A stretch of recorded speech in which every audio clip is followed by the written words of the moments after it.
Welcome বন্ধুরা। পঞ্চায়েতের নতুন রিক্রুটমেন্ট বেরিয়েছে, যেখানে ৬,০০০-এরও বেশি ভ্যাকেন্সি আছে।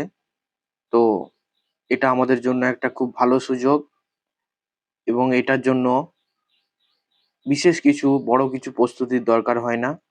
খুব নরমাল কোয়েশ্চেন আসে, জিকে, জিএস বা ইংলিশ, ম্যাথ এইসব খুব নরমাল কোয়েশ্চেন আসে। তো আমরা নোটিফিকেশনটার দিকে খেয়াল করব।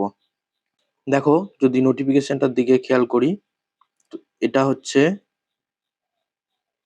ডেট হচ্ছে ২৭শে ফেব্রুয়ারি ২০২৪। এখানে নোটিশটা পাবলিশ হয়েছে। ওপর দিকে তুলে দেখি আমি এটা। দেখো, এটার নিয়োগ প্রক্রিয়া যারা করাবে সেটা হচ্ছে ডিস্ট্রিক্ট লেভেল সিলেকশন কমিটি, ডিএলএসসি।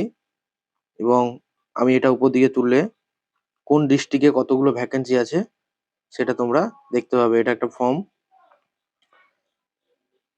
প্রতিটা ডিস্ট্রিক্টে নিয়োগ করানো হবে।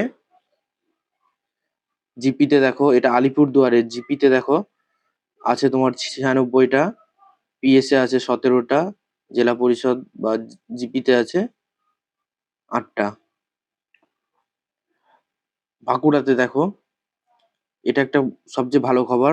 বাঁকুড়া গ্রাম পঞ্চায়েতের ভ্যাকেন্সি সবচেয়ে বেশি। সব জেলাগুলো, ওয়েস্ট বেঙ্গলের সব জেলাগুলোর মধ্যে বাঁকুড়ায় সবচেয়ে বেশি। গ্রাম পঞ্চায়েতে আছে ৫৫১টা, পিএসএ আছে ৩৬টা, জেলা পরিষদ আছে ৩০টা।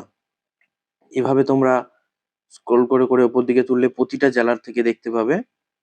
এবং আরেকটা ভ্যাকেন্সি আরেকটা জেলায় ভালো আছে, সেটা হচ্ছে মেদিনীপুর। মেদিনীপুরটায় আমি আসছি। তোমরা এটা স্ক্রল করলেই দেখতে পাবে। পূর্ব মেদিনীপুর দেখো, পূর্ব মেদিনীপুর আছে, জিপিতে আছে ২৩৮টা, পিএসএ আছে ৭২টা, জেডপিতে আছে ১১টা। আর পশ্চিম মেদিনীপুরে দেখো ভ্যাকেন্সি বললাম বেশি আছে। পূর্ব মেদিনীপুর, পশ্চিম মেদিনীপুর দুটোতেই ভ্যাকেন্সি খুব বেশি আছে।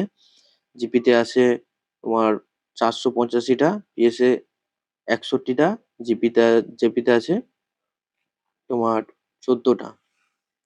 এখানে পাশে যদি এইগুলোই খেয়াল করো, এই জায়গাগুলো খেয়াল করলে দেখতে পাবে যে কোন পোস্টে কি এলিজিবিলিটি আছে, সব ওখানে দেখতে পাবে। তো গ্রাম পঞ্চায়েতের ভ্যাকেন্সি অনেকদিন বাদে বাদে হয়। তো ফর্ম খুব তাড়াতাড়ি বেরোবে। সব আশা করছি অনলাইন বা অফলাইন হতে পারে। সবাই ফিল আপ করবে এবং পড়াশোনা চালিয়ে যাও। ভিডিওটা ভালো লাগলে অবশ্যই লাইক, কমেন্ট, শেয়ার করে আমাদের টেলিগ্রাম চ্যানেলে যুক্ত হয়ে যাবে, যাতে এরকম ছোট ছোট নোটিফিকেশনগুলো আমরা পিডিএফ ওখানে দিয়ে থাকি। চ্যানেলটা অবশ্যই সাবস্ক্রাইব করে দেবে। ধন্যবাদ।